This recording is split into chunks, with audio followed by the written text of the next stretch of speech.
अब दो लाइंस के बीच में एंगल कैसे निकलेगा वो देखेंगे। ठीक है, मान लो दो लाइंस है स्पेस में, फर्स्ट लाइन है ये L1 और सेकंड लाइन है ये L2, तो ये कहीं पे इंटरसेक्ट कर रही होंगी। जब दो लाइंस इंटरसेक्ट करती हैं टोटल कितने एंगल बनते हैं? 4 एंगल्स बनते हैं, एक ये, एक ये वाला और एक ये वाला।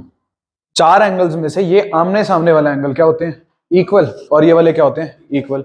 एक बात बताओ, इन दोनों एंगल्स का सम क्या होगा? 180 डिग्री। इनमें से एक छोटे वाला होगा, एक बड़े वाला होगा, दोनों को ऐड करके क्या आएगा? 180 डिग्री आएगा। इसको मैं क्या बोल रहा हूं? थीटा। मान लो एक लाइन, जैसे वो लाइन L1 है ना, उसकी इक्वेशन ये है वेक्टर फॉर्म में, हम दोनों में पढ़ेंगे, वेक्टर में भी कार्टेशियन में भी।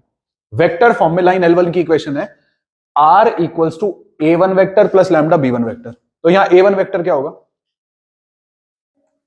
A1 वेक्टर का मतलब क्या होगा? सिग्निफिकेंस क्या रिप्रेजेंट करेगा? लाइन L1 के ऊपर बैठे हुए किसी पॉइंट का पोजीशन वेक्टर। B1 वेक्टर क्या होगा? B1 वेक्टर एक ऐसा वेक्टर होगा जो लाइन L1 के पैरेलल होगा, और B1 के जो कंपोनेंट है, यहां पे देखो मैंने B1 के कंपोनेंट लिखे हैं, A1 I cap, B1 J cap, C1 K cap. ये B1 वेक्टर के क्या है? Direction ratios. और ये लाइन के भी क्या होंगे? Direction ratios. तो याद रखना है A1 B1 C1 ये इस लाइन L1 के क्या है? डायरेक्शन रेशियोज है। अब लाइन L2 की इक्वेशन क्या लिखी है मैंने? R equals to A2 vector plus lambda B2 vector. तो A2 वेक्टर क्या होगा? Mu. A2 vector plus mu B2 vector. A2 vector क्या होगा? लाइन L2, कौन सी लाइन? L2 के ऊपर कोई पॉइंट होगा, उसका पोजीशन वेक्टर A2 है। उस पॉइंट के कोऑर्डिनेट्स क्या है? मैंने लिए हैं उसके कोऑर्डिनेट्स x2, y2 और z2। किसके कोऑर्डिनेट्स? उस पॉइंट के जो किस पे बैठा है? सेकंड लाइन पे। तो उसकी इक्वेशन क्या हो सॉरी उसका वेक्टर क्या हो जाएगा? Position vector x2 i cap plus y2 j cap plus z2 k cap. ये कौन सा वेक्टर हो गया? A2 वेक्टर हो गया। समझ गए? और B2 वेक्टर क्या है? सेकंड लाइन के पैरेलल कोई वेक्टर है जिसके डायरेक्शन रेशियोज क्या है? A2 i cap, B2 j cap और C2 k कैप। ये वेक्टर B2 के क्या है? Direction ratios. तो सेकंड लाइन के भी क्या होंगे? Direction ratios. तो याद रखना है ये 3 number A1 B1 C1 first line के क्या है? डायरेक्शन। और ये क्या है? सेकंड लाइन के डायरेक्शन रेशियोज। एंगल निकालने में इनका ही यूज होगा। उसके ऊपर जो पॉइंट है A1 और A2 उनका कोई काम नहीं। काम किसका है? B1 B2 वेक्टर या फिर लाइन के डायरेक्शन रेशियोज। वेक्टर्स के डायरेक्शन रेशियो कह लो, लाइन की एक ही बात है। तो वो थीटा कैसे निकलेगा? अगर वेक्टर फॉर्म में इक्वेशन दे रखी है, cos थीटा इक्वल टू होगा, देखो ध्यान से समझेंगे, B1 dot B2 divided by magnitude of B1 multiplied by magnitude of B2। तो यहां से थीटा निकालना है। थीटा क्या आएगा? cos inverse this quantity. हाँ, डॉट प्रोडक्ट वाला ही है। जैसे दो लाइंस के बीच में एंगल निकलता, दो वेक्टर्स के बीच में एंगल निकलता है, वैसे ही दो लाइंस के बीच में निकलता है। सेम फंडा है। क्योंकि अगर दो लाइन है, एक लाइन ये, इसके पैरेलल कोई वेक्टर, दूसरी लाइन ये, उसके पैरेलल कोई वेक्टर, तो जो दो लाइंस के बीच में एंगल होगा वही उनके पैरेलल वेक्टर्स के बीच में एंगल होगा। अगर ये एक लाइन है, इसका पैरेलल वेक्टर ये है, ये सेकंड लाइन है, इसका पैरेलल वेक्टर ये होगा। अगर ये एंगल थीटा, तो ये एंगल भी कितना होगा? थीटा। ये कौन सा एंगल है? ये कौन सा वेक्टर है? B1 वेक्टर लाइन L1 के पैरेलल। ये कौन सा वेक्टर है? B2 vector. तो जैसे B1 और B2 के बीच में एंगल निकालते हैं आप वेक्टर्स के केस में, तो क्या करते? B1 और B2 का डॉट प्रोडक्ट डिवाइडेड बाय उनके मैग्नीट्यूड्स का प्रोडक्ट। तो इनके बीच में जो एंगल आएगा वेक्टर्स के बीच में, वही दो लाइंस के बीच में एंगल होगा। यही सेम कॉन्सेप्ट है। ठीक है, यहां पे A1 B1 C1 क्या है? किसके डायरेक्शन रेशियोज? फर्स्ट लाइन के। हम लाइंस के लिए पढ़ रहे हैं, B1 के बाद ठीक है, हम लाइंस के लिए पढ़ रहे थे, इनको क्या कहेंगे? लाइंस के direction ratios. A2 B2 C2 क्या है? Direction ratios of second line. अब एक बात बताओ, अगर कार्टेशियन फॉर्म में मुझे इसकी इक्वेशन लिखनी है, तो क्या आएगी इक्वेशन? x माइनस जो इसके ऊपर पॉइंट है उसके कोऑर्डिनेट्स क्या है? पॉइंट के कोऑर्डिनेट्स x1 y1 z1। तो x माइनस x1 अपॉन इसका डायरेक्शन रेशियो क्या है? लाइन का direction ratio A1 is equal to y minus y1 upon B1 equals to z minus z1 upon C1। ऐसे ही second line के लिए point के coordinates क्या है? x2 y2 direction ratios A2 B2 C2। ये सेकंड की equation आ गई। तो अगर कार्टेशियन फॉर्म में दे रखी है तो आप ये एंगल कैसे निकालोगे? B1 B2 क्या होगा एक बात बताओ? B1 इससे बना है, B2 इससे बना है, तो ये डॉट प्रोडक्ट कैसे निकलेगा? A1 A2 plus B1 B2 plus C1 C2। देख लो ना, B1 और B2 का डॉट प्रोडक्ट अगर कंपोनेंट फॉर्म में कैसे आएगा? इन दोनों का डॉट प्रोडक्ट कंपोनेंट फॉर्म में कैसे आएगा? A1 A2 plus B1 B2 plus C1 C2, यही तो होगा। ठीक है, तो cos थीटा क्या हो जाएगा? A1 plus B1 B2 plus C1 C2 divided by what is magnitude of B1 vector? हाँ, square root of A1 square plus B1 square plus square root of A2 square plus B2 square plus C2 square. मतलब अगर इस form में दे रखी है ना तो आपने कुछ नहीं करना, सिंपल सा फंडा है, दोनों के रिस्पेक्टिव या कॉरेस्पॉन्डिंग डायरेक्शन रेशियोज को मल्टीप्लाई करना है। एक्स वाले के नीचे जो दो नंबर है उनको, वाई के नीचे जो दो नंबर है उनको, और जेड के नीचे जो दो नंबर है उनको ऐड करना है, डिवाइडेड बाय इसका स्क्वायर प्लस इसका स्क्वायर प्लस इसका स्क्वायर एक रूट में, इनटू इसका स्क्वायर प्लस इसका स्क्वायर प्लस इसका स्क्वायर एक रूट में।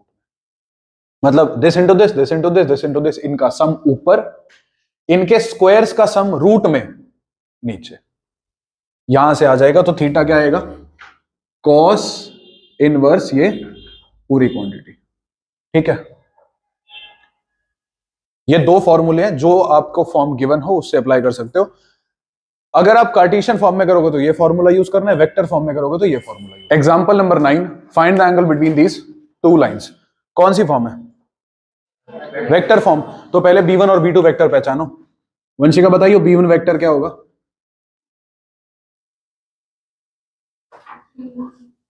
हाँ हाँ, i cap plus 2j cap plus Prashant B2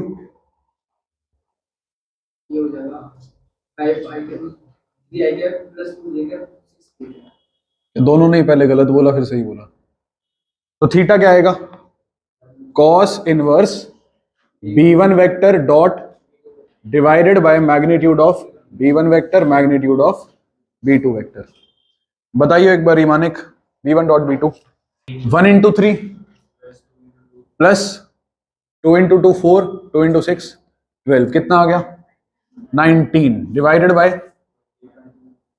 B1 का magnitude under root 1 square plus 2 square plus 2 square, कितना आया? Under root 9 multiplied by 3 square plus 2 square plus 6 square 49, 3 into 7, तो कितना आ गया? 21। ये एंगल है, आगे सॉल्व करना नहीं है क्योंकि आपको पता नहीं है कॉस की ये वैल्यू कब होती है। तो ये आपका आंसर आ गया, थीटा आ गया लाइंस के बीच में, जब इक्वेशन किस फॉर्म में गिवन हो? Vector form. एग्जांपल नंबर 10 में इन दो लाइंस के बीच में एंगल निकालना है, कार्टेशियन फॉर्म में है। तो सिंपली मैंने क्या बताया था? डायरेक्ट फॉर्मूला यार, theta equals to cos inverse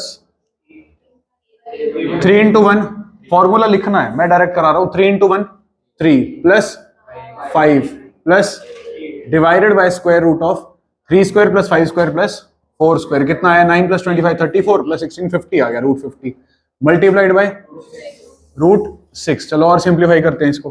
cos inverse 16 bye, इसको लिख सकते हैं 5 रूट 2 इंटू रूट 6। ठीक है, रूट 12 हो जाएगा, सही कह रही है, ये हो जाएगा 16 बाय 5 रूट 12। रूट 12 को क्या लिख सकते हैं? 5 इंटू 2 रूट 3, ये 2 से कैंसिल हो गया 8। अब इसको रैशनलाइज कर दो इफ यू वांट, तो थीटा क्या आ जाएगा? Cos inverse 8 root 3 by 15। मैं तुम्हें क्वेश्चन दे रहा हूं खुद से, ये दो लाइंस गिवन है, कौन सी फॉर्म में? वेक्टर या कार्टेशियन? एंगल निकालना है। तो अगर ध्यान दो एक बारी, B1 वेक्टर जो है, ये जो B1 वेक्टर है, इसका मैग्नीट्यूड क्या होगा? 1 होगा ना। इसका मैग्नीट्यूड क्या है? 1 बाय रूट 3 का whole square, 1 by 3 plus 1 by 3 plus 1 by 3, 3 by 3 1 आ गया। मतलब B1 वेक्टर यूनिट वेक्टर है। कैसा वेक्टर है? यूनिट वेक्टर के। अब ये डायरेक्शन रेशियोज किसके हैं? B1 वेक्टर के। ये क्या है? B1 वेक्टर के डायरेक्शन रेशियोज। ये लाइन के भी क्या है? Direction ratios. लेकिन क्योंकि ये यूनिट वेक्टर है तो अब मैं इनको ज्यादा स्पेसिफिकली डायरेक्शन रेशियोज नहीं क्या बोलूंगा, डायरेक्शन कोसाइंस। मतलब ये L1 M1 N1 हो गए। वैसे क्या थे ये A1 B1 C1 थे, अब क्या हो गए L1 M1 N1 हो गए। एक बार इसको देखो, ये भी कैसा वेक्टर है, यूनिट वेक्टर है ना, -1/√2 का स्क्वायर और 1/√2 का स्क्वायर। अगेन इनको ऐड करके स्क्वायर करके ऐड करके बना रहा है, ये भी यूनिट वेक्टर है। तो इसको मैं बोलूंगा L2 M2। इसमें N2 क्या है, 0 है, के वाला कंपोनेंट नहीं है, वो 0 है। तो जब यूनिट वेक्टर्स गिवन हो, अब एक बार एंगल निकालते हैं। तो एक बात समझेंगे ध्यान से, थीटा क्या आएगा, कॉस इनवर्स क्या होता था, B1 dot B2 divided by magnitude of B1 square magnitude of magnitude of B1 into magnitude of B2। What is magnitude of B1, magnitude of B2। तो जब ये देखो, ये डायरेक्शन रेशियोज की जगह अब लाइन के क्या हैं, लाइन के क्या हैं, बात को समझेंगे ध्यान से। ये लाइन के क्या हैं, डायरेक्शन कोसाइंस हैं। ये लाइन के डायरेक्शन कोसाइंस हैं। तो मैं क्या करूंगा, B1 डॉट B2, ठीक है, divided by magnitude of B1 is 1, magnitude of B2 is 1। तो वो लिखने की जरूरत, डिवीजन में 1 से डिवाइड करे कोई फर्क नहीं पड़ता। अगर इसी को वेक्टर फॉर्म की जगह कार्टेशियन फॉर्म में करना हो, थीटा क्या आएगा, कॉस इनवर्स, वहां पे क्या आता था A1 A2 plus B1 B2 plus C1 C2। मैंने क्या बोला, अब ये A1 नहीं है, ये क्या है L1। तो फॉर्मूला हो जाएगा L1 plus M1 M2 plus N1 N2 divided by L1 square plus M1 square plus N1 square क्या होगा 1, L2 square plus M2 square plus N2 square क्या होगा 1। वो लिखने की जरूरत, ये भी एक फॉर्मूला है जब डायरेक्शन रेशियोज की जगह क्या दे रखे हो, डायरेक्शन। अब जरूरी नहीं है वेक्टर की इक्वेशन ही मिलेगी। क्वेश्चन आया, find the angle between two lines whose direction ratios are 3 - 2 1 and 4 1 6। तो डायरेक्शन रेशियोज का मतलब कार्टेशियन फॉर्म के जो नीचे नंबर होते हैं वो है ये। इक्वेशन दी नहीं दी, इसलिए वर्ड्स का समझना जरूरी है। डायरेक्शन रेशियो होते कहां सिचुएटेड है, x - x1 के नीचे जो नंबर होता है वो डायरेक्शन रेशियो होता है। तो कोई बता सकता है ये फर्स्ट लाइन के डायरेक्शन रेशियो, सेकंड लाइन के डायरेक्शन रेशियो, थीटा कैसे आएगा, एनीवन। वेक्टर क्यों बना रहा है, डायरेक्ट नहीं कर सकता, बना दे तो भी हो जाएगा, that is fine, but direct नहीं कर सकता। 3 × 4 डायरेक्शन रेशियोज को मल्टीप्लाई करो, ऐड करो, कॉस इनवर्स में डाल दो, plus -2 × 1 plus 1 × 6 divided by square root of 3 square plus -2 square plus 1 square multiplied by 4 square plus 1 square plus 6 square. अगर दो लाइन परपेंडिकुलर हो, कैसी हो, तो उनके बीच में थीटा क्या होगा 90 डिग्री। अगर ध्यान से समझेंगे, L1 is perpendicular to L2, line L1 L2 के क्या है परपेंडिकुलर, एक लाइन ऐसे सेकंड लाइन ऐसे, एंगल कितना होगा, बोलो एंगल कितना होगा। अगर थीटा 90 है, कॉस थीटा क्या होगा फिर, कॉस 90 विच इज 0। अच्छा, कॉस थीटा किसके इक्वल है, A1 A2 plus B1 B2 plus C1 C2 divided by under root A1 square plus B1 square plus C1 square square root of A2 square plus B2 square plus C2 square. ये क्या आ जाएगा, कोई भी fraction 0 तब होता है जब न्यूमरेटर 0 है, न्यूमरेटर 0। इसका मतलब ये अगर पूरी वैल्यू 0 होगी तो अंडरस्टूड है सिर्फ ऊपर वाला 0 है, इसलिए 0। अगर दो लाइंस परपेंडिकुलर है, दो लाइंस क्या है, A1 B1 C1 क्या थे डायरेक्शन रेशियोज, किसके, फर्स्ट लाइन के। A2 B2 C2 क्या थे, सेकंड लाइन के डायरेक्शन रेशियोज। डायरेक्शन रेशियोज को मल्टीप्लाई करके ऐड करके 0 आएगा अगर दो लाइंस कैसी हैं परपेंडिकुलर। दो लाइंस कैसी हैं, दो लाइंस कैसी हैं परपेंडिकुलर। क्लियर है ये बात। डायरेक्शन कोसाइन भी एक तरीके क्या होते हैं, डायरेक्शन रेशियोज। तो याद रखना, अगर थीटा 90 डिग्री है तो A1 B1 A1 A2 B1 B2 C1 C2 ये भी 0 होगा। L1 L2 plus M1 M2 plus N1 N2 ये भी क्या होगा, हाँ अगर लाइन के डायरेक्शन कोसाइन दे दिए तो। जैसे अब क्वेश्चन आ गया, समझो बात को ध्यान से सुनो। जैसे ये था find the angle between two lines whose direction ratios are this, उसकी जगह क्वेश्चन आ गया find the angle between two lines whose direction cosines are, whose direction cosines are,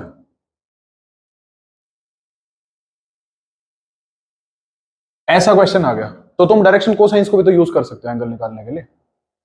अगर एंगल 90 हुआ तो इसका इसका इसका सभी का प्रोडक्ट क्या करके क्या आएगा, ऐड करके 0 आएगा। Exercise 11.2 show that the three lines with direction cosines are mutually perpendicular. कितने नंबर की बने? 9। पहले 3 फर्स्ट लाइन के डायरेक्शन कोसाइंस, अगले 3 सेकंड लाइन के, अगले 3 थर्ड लाइन के। ये मैंने फर्स्ट लाइन के डायरेक्शन कोसाइन लिख दिए, ये सेकंड के और ये थर्ड के। आपको दिखाना है ये जो लाइन L1 है और L2 है और L3 है, ये क्या है? Mutually perpendicular. म्यूचुअली परपेंडिकुलर का मतलब ये होता है L1 किसके परपेंडिकुलर होगा? L2 के। L2 किसके परपेंडिकुलर और L3 किसके परपेंडिकुलर, ये दिखाना है आपको। तो L1 L2 के परपेंडिकुलर होगा तो कैसे होगा? इस रिजल्ट से, क्योंकि डायरेक्शन कोसाइंस गिवन है, ठीक है ना। तो आप क्या करोगे, इसको इससे मल्टीप्लाई, इसको इससे मल्टीप्लाई, इसको इससे मल्टीप्लाई, आंसर्स को ऐड करके 0 आ जाएगा। चेक कर लेते हैं। 12/13 into 4/13 48/169 minus 3/13 into 12/13 minus 36/169 minus 12/169, ठीक है। 48 माइनस 36 माइनस 12 0/169 0 हो गया। इन दोनों के डायरेक्शन को मल्टीप्लाई करके ऐड करके 0 आ रहा है। लाइंस कैसी हैं? डायरेक्शन कोसाइन की जगह डायरेक्शन रेशियो होता तो भी मैं यही करता। अगर दो वेक्टर पैरेलल हो, वेक्टर कैसे हो, उनके डायरेक्शन रेशियोज कैसे होते हैं? प्रोपोर्शनल होते हैं, है ना। Same is the concept for two lines. अगर दो लाइंस पैरेलल हैं, लाइंस कैसी हैं, उनके भी डायरेक्शन रेशियोज कैसे होंगे? प्रोपोर्शनल। तो ये बताओ, कार्टेशियन फॉर्म में पहली लाइन के डायरेक्शन रेशियो क्या लिखता हूं मैं? A1 B1 C1। Second line के direction ratios A2 B2 C2। तो if line L1 is parallel to line L2, A1 by A2 B1 by B2 C1 by C2, ये सब इक्वल आएंगे। That is direction ratios are proportional. जैसे vector के direction ratios होते हैं वैसे line के भी होते हैं, वो प्रोपोर्शनल होंगे। अगर एक लाइन है, A1 वेक्टर में स्पेसिफाई नहीं कर रहा, बस मैंने ये लाइन की इक्वेशन लिखी। एक और लाइन है, A1 A2 से मेरे को मतलब नहीं है, मैं इसलिए नहीं लिख रहा।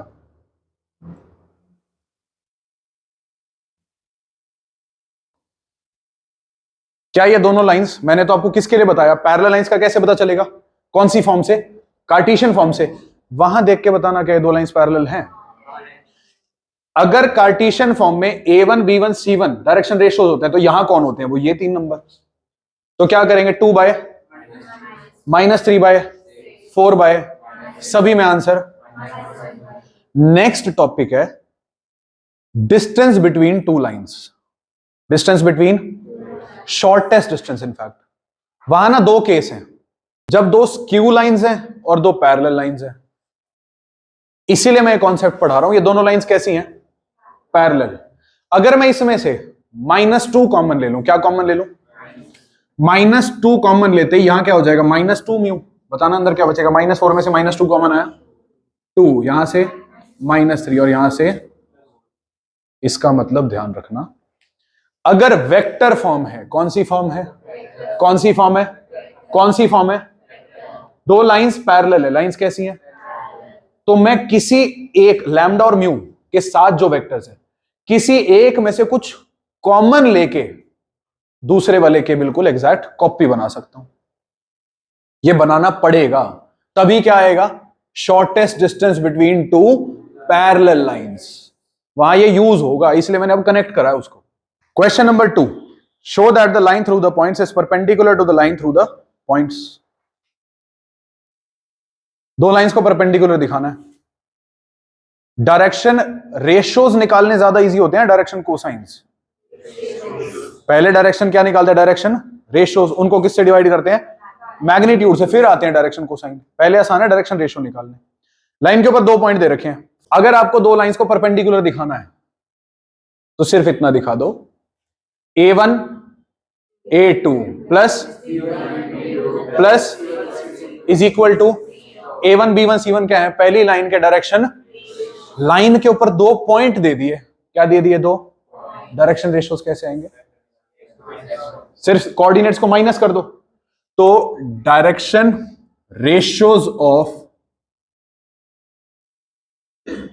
L1, कोऑर्डिनेट्स को माइनस करो, 3 - 1 2, 4 - -1 5 -2 -2। भाई मैं डायरेक्शन रेशियोज लिख रहा हूं, मैं वेक्टर नहीं बना रहा, लाइन की इक्वेशन नहीं ढूंढ रहा हूं, मैं सिर्फ डायरेक्शन रेशियोज लिख रहा हूं।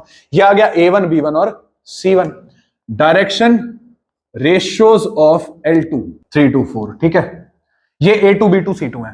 पैरेलल कब होंगी? जब, सॉरी, परपेंडिकुलर कब होंगी? जब plus B1 B2 plus C1 C2 क्या आएगा? 0। कैलकुलेट कर लेते हैं एक बारी। A1 A2 6, B1 B2 10 -16, बेटा क्या आ गया? So L1 line is perpendicular to. दूसरा ऑप्शन बता सकता है कोई, क्या होगा?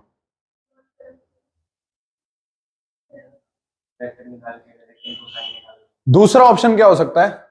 आपको ये 2 पॉइंट पता है, आप क्या निकालो? लाइन की इक्वेशंस निकाल लो, चाहे वेक्टर फॉर्म में निकालो चाहे कार्टेशियन फॉर्म में, वो तुम्हें आती है।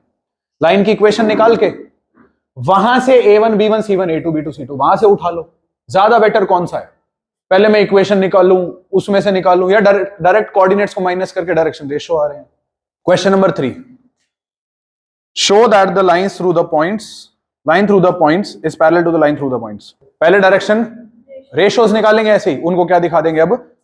प्रोपोर्शनल, क्योंकि लाइंस को क्या दिखाना है? पैरेलल।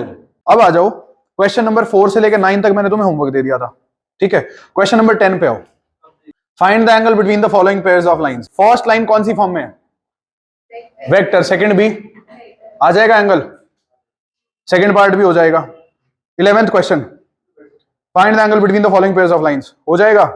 मैं ओल्ड बुक के हिसाब से आपको क्वेश्चंस करा रहा हूं। Question number 12, find the values of P so that the lines are at right angle. Right angle पे होने का मतलब लाइंस कैसी हैं? Perpendicular. A1 A2 plus B1 B2 plus C1 C2 क्या होगा? 0। वहां से P आ जाएगा, तो किसको मल्टीप्लाई करेंगे? तो 3 into 3P plus 2P into plus 2 into is equal to, वहां से क्या निकाल लोगे? P। क्वेश्चन नंबर 13 हो जाएगा, show that the lines are perpendicular to each other. Shortest distance between two lines. Plane पे 2 लाइन कैसी बन सकती हैं? आइदर 2 लाइंस कैन बी ऐसे, और 2 लाइंस कैन बी ऐसे। या तो 2 लाइंस पैरेलल हो सकती हैं, या 2 लाइंस ये इंटरसेक्ट है, क्योंकि लाइंस ना आगे चलती रहती हैं, तो अभी बेशक नहीं कर रही, बट एक्सटेंड होंगी तो इंटरसेक्ट करेंगे। प्लेन में यही केस हो सकता है कि 2 लाइंस या तो कैसी होंगी? पैरेलल, या 2 लाइंस कैसी होंगी? इंटरसेक्टिंग। स्पेस में 3 केस होते हैं। वो 3 केस क्या होते हैं? ये 2 लाइंस अब कैसी हैं? पैरेलल। ये 2 लाइंस अब कैसी हैं? ध्यान दो, ये लाइन दोनों एक प्लेन में नहीं है, एक ही प्लेन में है या नहीं है? ये देखो, 2 लाइंस कैसी है? पैरेलल। 2 लाइंस कैसी हैं? एक और केस होता है स्पेस में, ना पैरेलल ना इंटरसेक्टिंग। कैसे? एक लाइन ये हो गई, दूसरी लाइन ये हो गई। ये लाइन ऐसे चलेगी, ये सेकंड लाइन ऐसे चलेगी, तो ये ना ही पैरेलल है ना ही इंटरसेक्टिंग है। Such lines are called skew lines. क्या बोलते हैं ऐसी लाइंस को? Skew lines, SKEW। ठीक है, लिखो, lines in space that are neither intersecting nor parallel are called skew lines. ये 2 स्क्यू लाइंस है। कैसी लाइंस है? ऐसे। अब एक टाइम पे ये क्लोज है, और अगर एंड्स को देखो आप, इस एंड को और इस एंड को, या 2 एंड्स दूर है ना, तो लाइंस कैसे हैं? देखो, दूर थी, क्लोज आई, फिर दूर चली गई, ऐसे चल रहे हैं इनके बीच में, है ना। तो एक पॉइंट ऐसा होगा जहां वो लाइंस के 2 पॉइंट्स क्लोजेस्ट होंगे, उसके अलावा बाकी सब जगह दूर दूर भाग रही होंगी। 2 पॉइंट्स ऐसे होंगे जहां वो लाइंस पास होंगी, उनके बीच में जो डिस्टेंस होगा वही क्या होगा? Shortest distance. और सिंपल है, वो आएगा कैसे? अगर फर्स्ट लाइन, पहला केस कौन सा है? स्क्यू लाइंस का। बहुत सिंपल है। मान लो एक लाइन है R, ये लाइन L1 है, R equals to A1 plus lambda B1। Second line है L2 जिसकी इक्वेशन है R equals to A2 plus lambda B2। तो शॉर्टेस्ट डिस्टेंस, एक बात ध्यान रखना, ये फॉर्मूला कब लगेगा? जब लाइंस पैरेलल नहीं होंगे। लाइंस पैरेलल मतलब B1 और B2 के डायरेक्शन रेशियोज प्रोपोर्शनल नहीं होने चाहिए। शॉर्टेस्ट डिस्टेंस निकालने से पहले यह जरूर चेक करना है कि इनके डायरेक्शन रेशियोज प्रोपोर्शनल हैं या नहीं है। और शॉर्टेस्ट डिस्टेंस बेस्ट रहता है वेक्टर फॉर्म से निकाल लो। अगर कोई इक्वेशन कार्टेशियन में भी दे रखी है, उसको किस में कन्वर्ट करेंगे हम? वेक्टर में। कार्टेशियन फॉर्म में इसका फॉर्मूला ना याद रहेगा और थोड़ा बड़ा फॉर्मूला है, क्योंकि उसमें यहां क्रॉस प्रोडक्ट आएगा, उसको हम डिटर्मिनेंट में लिखते हैं, वो थोड़ा लेंथी जाएगा। तो तुम्हें क्या करना है? कार्टेशियन फॉर्म से पहले किस में कन्वर्ट करना है? वेक्टर में। उसके बाद क्या निकालना है? Shortest distance. अब शॉर्टेस्ट डिस्टेंस के लिए B1 और B2 के डायरेक्शन रेशियोज प्रोपोर्शनल नहीं होने चाहिए। इसका मतलब मैं इन दोनों में से किसी में से भी कुछ भी कॉमन लेके B1 B2 को सेम नहीं बना सकता। अगर B1 B2 पैरेलल होते तो मैं किसी एक में से कुछ कॉमन लेके दोनों को सेम बनाता, तो अलग फॉर्मूला है। यहां फॉर्मूला क्या है? B1 B2 डिस्टिंक्ट, दो अलग अलग वेक्टर्स हैं, तो फॉर्मूला क्या है? B1 cross B2। क्या आएगा? ये कोई वेक्टर A2 माइनस A1, क्या आएगा? कोई इनका dot product divided by magnitude of B1 cross B2। और इसका डिस्टेंस है ना, डिस्टेंस नेगेटिव नहीं हो सकता, इसका मॉड्यूलस। B1 और B2 का क्रॉस प्रोडक्ट, अगर आप B1 क्रॉस B2 कर रहे हो तो क्या होगा? A2 minus A1। अगर B2 क्रॉस B1 करते तो A1 माइनस A2। ठीक है, B1 cross B2, dot product लेना है A2 minus A1 divided by जो क्रॉस है इसका मैग्नीट्यूड, ये हो जाएगा। एक क्वेश्चन करते हैं तब समझ में आएगी बात। याद रखेंगे कार्टेशियन से किस में लेके आएंगे? पहले इसको वेक्टर में। शॉर्टेस्ट डिस्टेंस वेक्टर फॉर्म में ही निकलेगा, कार्टेशियन में मत निकालना। Example number 11, find the shortest distance between these two lines. Equation vector form में गिवन है, मेरे लिए बहुत बढ़िया काम हो गया। पहले ये देखो क्या लाइंस पैरेलल हैं। सबसे पहले ये चेक करना है क्या लाइंस पैरेलल हैं? नहीं है। कैसे पता चल रहा है? 2/3 और -1/5 इक्वल नहीं है। तो फॉर्मूला, उससे पहले B1 वेक्टर आइडेंटिफाई करो। B1 वेक्टर क्या होगा? 2i कैप माइनस जे कैप प्लस के cap. B2 vector 3i cap minus 5j cap plus 2k cap. A1 vector i cap plus j cap. अच्छा, A2 vector 2i cap plus j cap minus k cap. तो आप सबसे पहले क्या करोगे? B1 cross B2 vector निकालोगे। पहले जो भी रिक्वायरमेंट्स है ना, इनको अलग से कैलकुलेट कर लेंगे, बाद में देखेंगे क्या करना है। B1 क्रॉस B2 कैसे आता है? B1 cross B2 vector component form में i j k। B1 cross B2 पहले के सेकंड रो में क्या आएगा? 2 माइनस 1 1, 3 माइनस 5 2, -2 प्लस 5 क्या आ गया? 3i cap. आगे माइनस j कैप के साथ क्या आएगा? 1 आएगा। और k कैप के साथ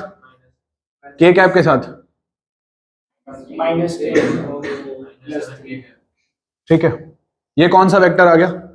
B1 क्रॉस B2। लगे आती इसका मैग्नीट्यूड भी निकाल लो, काम आना ना, मैग्नीट्यूड भी निकालो। क्या आएगा? 9 प्लस 1 प्लस 49 59 हो गया ना, √59। अब आती है बारी A2 माइनस A1 करने की। अगर आपने क्रॉस में B1 पहले रखा है तो सब्ट्रैक्शन में A2 पहले रखेंगे। करो सब्ट्रैक्ट, कितना आएगा? i cap minus k cap. अब क्या करना है? ये A2 माइनस A1 आ गया, इसका और डॉट प्रोडक्ट करना है। ठीक है, तो B1 क्रॉस B2 का डॉट प्रोडक्ट किसके साथ? A2 minus A1। क्या आएगा? करो इसका 3 × 1 3 प्लस 7 10 आ गया। तो shortest distance is equal to modulus of 10/√59। क्योंकि ऑलरेडी पॉजिटिव है, मॉड्यूलस की नीड ही नहीं है। आगे नेक्स्ट स्टेप में मॉड्यूलस हटा दो। 10/√59, चाहो तो रैशनलाइज कर लेना, वैसे डिस्टेंस है कर ही लोगे तो अच्छा रहेगा। पैरेलल लाइंस, याद रखना पैरेलल लाइंस में पहले क्या करोगे? ये दोनों डायरेक्शन रेशियोज क्या होंगे? इनके डायरेक्शन रेशियोज प्रोपोर्शनल। आप ना कॉमन लेके पहले इसको सेम बनाओगे, सबसे पहला काम ये होता है, ये सेम बनाना जरूरी है। फिर शॉर्टेस्ट डिस्टेंस का सिंपल सा फॉर्मूला आएगा, बी वेक्टर सेम है ना, दोनों सेम बनाने पहले, cross A2 minus A1 vector. अब एक बात बताओ, बी कोई वेक्टर है, A2 माइनस A1 कोई वेक्टर है, क्रॉस प्रोडक्ट क्या आएगा, कोई इसका magnitude divided by magnitude of B vector. Example number 12, दो लाइंस गिवन है, फॉर्चुनेटली आपको ये जो वेक्टर गिवन है ना दोनों सेम है, लेकिन ऐसा नहीं होगा, ठीक है ना, क्योंकि वो चाहता तो यही है, पहले आपसे ये चेक करवाए कि पैरेलल है या नहीं है, हो गया शॉर्टेस्ट डिस्टेंस, टाइप तो आप खुद आइडेंटिफाई करोगे ना, दिख गया सेम है तो रह क्या जाएगा, इसलिए वो वेरी करके देगा इसको। मतलब यहां मान लो 4, 6 और 12 आ गया, तो करना क्या है, इसमें से 2 कॉमन निकालना है, 2 म्यू हो गया, कोई दिक्कत नहीं है, म्यू कांस्टेंट है, 2 म्यू भी क्या होगा, कोई कांस्टेंट होगा, चाहो तो उसको कोई और नाम दे दो, गामा दे दो, वो तुम्हारी मर्जी है, कोई प्रॉब्लम नहीं है। ये होने के बाद अब आइडेंटिफाई करो, what is A1 vector, I cap 2 J cap 4 K cap, A2 vector, हाँ बिल्कुल ठीक है, -5 K कैप, ओके फाइन। अब बी वेक्टर, B1 नहीं, बी वेक्टर क्या आएगा, 2 I कैप 3 J कैप और 6 K कैप। तो हम सबसे पहले क्या करेंगे, A2 माइनस A1 क्या आएगा, 2 I cap J cap minus K cap, B cross A2 minus A1, B cross A2 minus A1 मतलब पहले कौन सा वेक्टर लिखा जाएगा, बी वेक्टर, फिर कौन सा लिखा जाएगा, A2 माइनस A1, सबसे पहले कंपोनेंट I J और K, फिर क्या लिखूं सेकंड रो में, 2 3 एंड 6, यहां पे 2 1 और -1, बताना क्या आएगा, -9 I कैप -14 J कैप, नहीं +14 हो जाएगा, और -4 K कैप। ये कौन सा वेक्टर आ गया, B cross A2 minus A1, इसका मैग्नीट्यूड क्या आएगा, स्क्वायर रूट ऑफ 81 196 और 16, स्क्वायर रूट ऑफ 293, ठीक है। उसके बाद B का मैग्नीट्यूड और चाहिए, क्या आएगा B का मैग्नीट्यूड, 4 9 13 36 7 आ गया, ठीक है। तो shortest distance is equal to root 293 divided by, इसमें अलग से मॉडुलस की जरूरत नहीं है, ऊपर मैग्नीट्यूड है नीचे मैग्नीट्यूड है, मैग्नीट्यूड तो पॉजिटिव होते ही है, पिछले वाले में ना डॉट प्रोडक्ट था वो नेगेटिव आ सकता है, इसलिए मैग्नीट्यूड लेना पड़ा था, यहां नीड नहीं है। ये आपका आंसर आ गया, shortest distance between these two parallel lines. अच्छा एक बात बताओ, दो पैरेलल लाइंस के बीच में डिस्टेंस सेम होता है, वेरी करता है, हर टाइम सेम होता है, तो शॉर्टेस्ट डिस्टेंस नहीं है, एक्चुअली उनके बीच का डिस्टेंस है या परपेंडिकुलर डिस्टेंस। अगर एक लाइन ये है और सेकंड लाइन ये है तो इनके बीच का ये परपेंडिकुलर डिस्टेंस आ गया। स्क्यू के बीच में चेंज होता रहता है, वो कभी क्लोज होंगी कभी दूर होंगी, हम उसमें शॉर्टेस्ट निकालते हैं, इसमें भी शॉर्टेस्ट ही बोलते हैं, बट डिस्टेंस एक कांस्टेंट ही है, इनके बीच में डिस्टेंस चेंज नहीं होता, स्क्यू के बीच में डिस्टेंस वेरी करता रहता है।